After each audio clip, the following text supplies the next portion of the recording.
ഇതൊരു ദേശീയ തെരഞ്ഞെടുപ്പാണ്, ഒരു MP തിരഞ്ഞെടുക്കുന്ന തെരഞ്ഞെടുപ്പല്ല. 543 ലോകസഭാ മണ്ഡലങ്ങളിൽ തെരഞ്ഞെടുപ്പ് നടക്കുന്നുണ്ട്.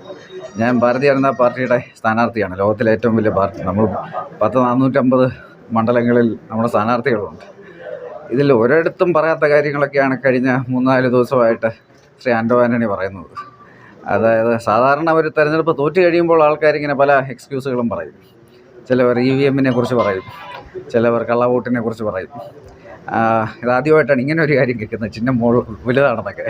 പക്ഷേ സാധാരണ എക്സ്ക്യൂസുകൾ പറയും. അത് ആദ്യമായിട്ടാണ് ഒരു സ്ഥാനാർത്ഥി തെരഞ്ഞെടുപ്പ് ദിവസം തന്നെ ഇതൊക്കെ പറഞ്ഞു തുടങ്ങുന്നത്. അതായത് അദ്ദേഹം പരാജയം സമ്മതിച്ച് കഴിഞ്ഞു. ഇനിയിപ്പം അതിൻ്റെ കാരണങ്ങൾ ഇന്ന് തന്നെ അദ്ദേഹം വോട്ട് എടുപ്പ് തീരുന്നതിന് മുമ്പ് തന്നെ നാട്ടുകാരെ അറിയിച്ചു തുടങ്ങി. അതൊക്കെ തന്നെ നമ്മുടെ വിജയം സുനിശ്ചിതമാണ്. ഇത്ര മാത്രമേ എനിക്ക് പറയാനുള്ളൂ. BJP പരാജയപ്പെടുത്താൻ വേണ്ടി രണ്ട് മുന്നണികളും എതിർപ്പ് തോന്നിക്കുന്നതായിട്ട് ഈ പറയുന്ന പാർട്ടികളെല്ലാം UDF ആയാലും LDF-ലെ പ്രധാനപ്പെട്ട പാർട്ടികൾ CPM-ഉം CPI-യും കോൺഗ്രസും മുസ്ലിം ലീഗും എല്ലാം അഖിലേന്ത്യാ തലത്തിൽ ഒരു മുന്നണിയുടെ ഭാഗമാണ് ഇന്ത്യ അലയൻസിൻ്റെ.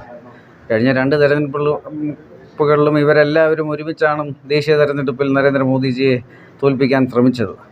പക്ഷേ മഹാഭൂരിപക്ഷത്തോടെ, പൂർണ്ണ മെജോറിറ്റിയോടെ മോദിജി 2 പ്രാവശ്യം തിരിച്ചു വന്നു.